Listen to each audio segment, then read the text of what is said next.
Oh, udah. Recording. Udah. Baik, terima kasih atas waktunya. Om Swastiastu, Assalamualaikum warahmatullahi wabarakatuh. Shalom, Namo Buddhaya, Salam Harmoni.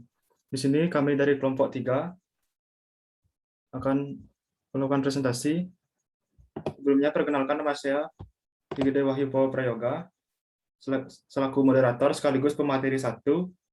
Yang kedua, teman saya Imade Yogi Merta Utama sebagai pemateri 2, dan selanjutnya Igede Febri Antara Yogananda sebagai pemateri 3.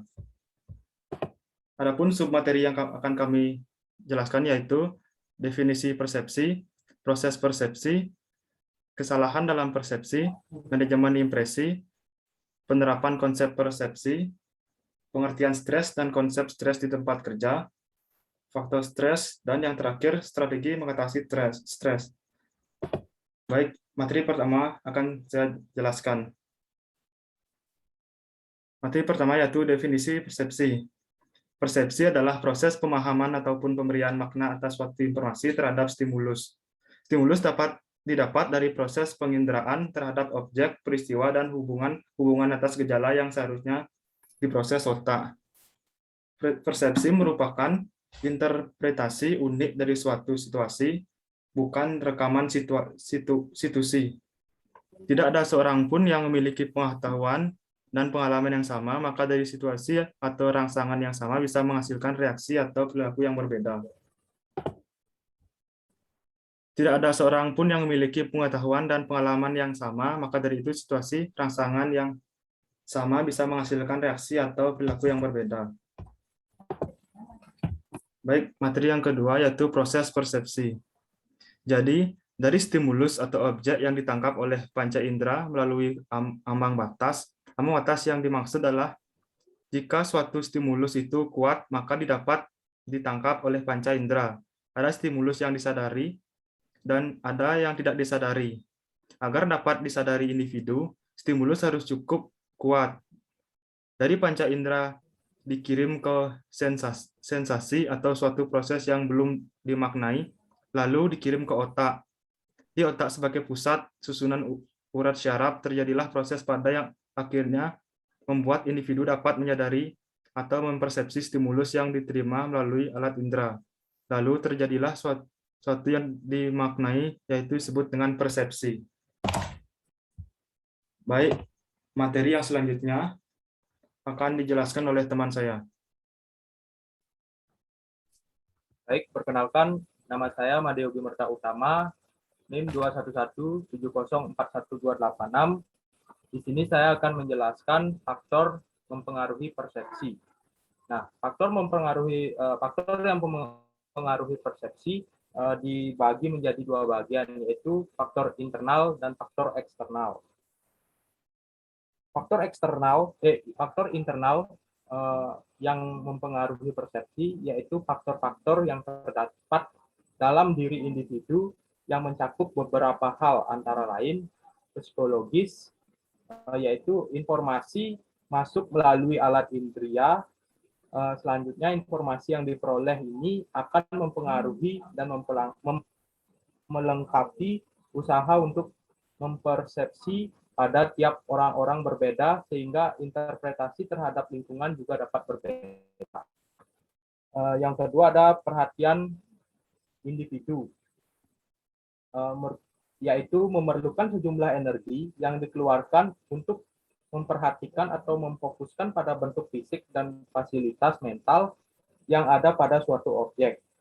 Yang ketiga ada minat persepsi, yaitu suatu objek bervariasi tergantung pada beberapa banyak energi atau perceptual vigilance yang digerakkan untuk persepsi. Yang keempat ada kebutuhan.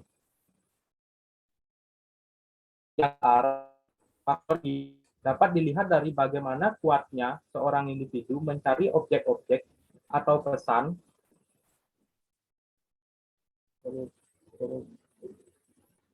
yang dapat memberikan jawaban sesuai dengan dirinya.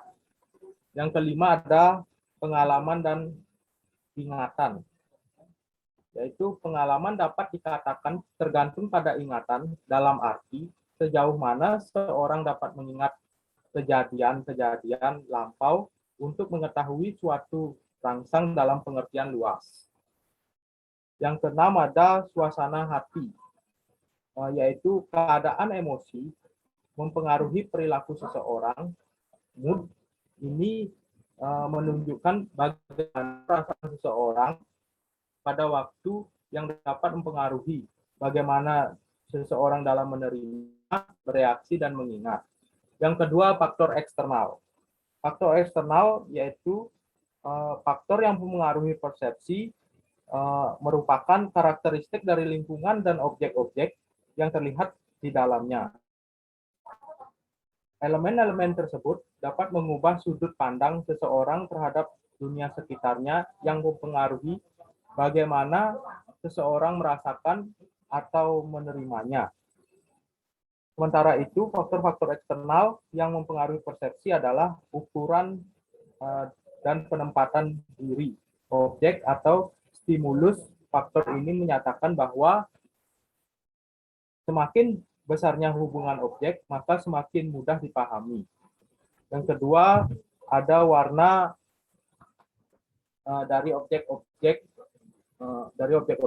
Objek-objek ini mempengaruhi cahaya lebih banyak, akan lebih mudah dipahami dibandingkan dengan yang sedikit. Yang ketiga ada keunikan dan kekontrasan stimulus. 15 stimulus luar yang menamakan dengan latar belakang dan sekelilingnya yang sama sekali di luar sangkaan individu yang lain akan banyak menarik perhatian. Yang keempat ada identitas dan kekuatan stimulus. Stimulus dari luar akan memberi makna lebih sering diperhatikan dibandingkan dengan yang hanya sekali dilihat. Kekuatan dari stimulus merupakan daya tarik suatu objek yang bisa mempengaruhi persepsi. Yang kelima ada motion atau gerak individu. Ini akan banyak memberi perhatian terhadap objek yang memberikan gerakan dalam jangkauan pandangan dibanding objek yang diam. Slide selanjutnya.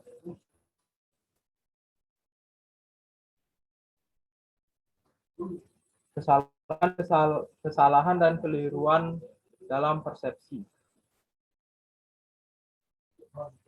Kesalahan-kesalahan dan keliruan-keliruan dapat dalam persepsi terbagi menjadi 5 bagian, yaitu kesalahan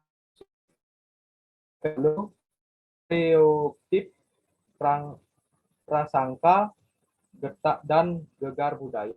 Kesalahan atribusi, yaitu kesalahan di mana kita dalam memahami penyebab perilaku orang yang disebabkan karena kurangnya persepsi atau persepsi kepada orang tersebut kurang atau tidak. Yang kedua, efek halo, yaitu persepsi yang disebabkan karena salah mempersepsi orang pada kesan pertama. Yang ketiga ada stereotip, yaitu menggeneralisasikan orang-orang berdasarkan sedikit informasi dan membentuk asumsi mereka berdasarkan keanggotaan mereka dalam suatu kelompok. Prasangka itu memprasangkakan seseorang. Dan yang kelima yaitu gegar budaya, yang berarti upaya sementara yang gagal untuk menyesuaikan diri dengan lingkungan baru dan orang-orang baru. Slide. Baik, manajemen impresi. Manajemen impresi merupakan perilaku yang berusaha mempertahankan citra seseorang di mata orang lain dan merupakan perilaku yang dimiliki sebagai tujuan untuk pencapaian beberapa nilai dalam organisasi. Manajemen impresi adalah perilaku individu yang dapat digunakan untuk menciptakan citra yang baik dari diri mereka sendiri di antara rekan-rekan mereka di hadapan supervisor. Baik, slide selanjutnya akan dijelaskan oleh teman saya.